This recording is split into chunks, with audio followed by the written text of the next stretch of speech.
And then the second part of the question, I'm sorry. The question about treating fatigue with B12. Okay.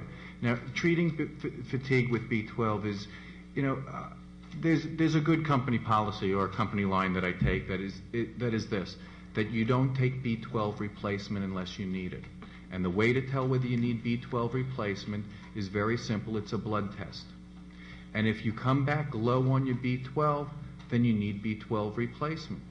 Now, B12 replacement comes in several ways. It comes as an oral pill. We all know you all go to the pharmacy, you get vitamins off the shelf, B12, I'll take some of that. If you have a B12 deficiency, and you're in the age group that most of the individuals are in this room, taking a B12 replacement, of taking B12 by mouth, likely isn't going to do you any good because your problem is likely with absorption. There's a factor in the gut called intrinsic factor, and that helps with the absorption and transport of B12. So if you do have a B12 deficiency, the way to correct it largely in this age group is not primarily with pills, but you require regular injections. Now, it's an important thing for people to know that after you've gotten your first couple injections, you get these injections every month. For how long? For the rest of your life. Because that deficiency you have in that intrinsic factor, you're only going to have for the rest of your life.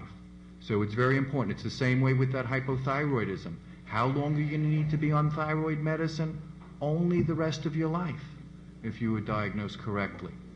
And though I said this is the company line, I will also tell you that anecdotally, and I don't know what anecdotal stories really mean. I don't believe it's part of real medicine, to tell you the truth.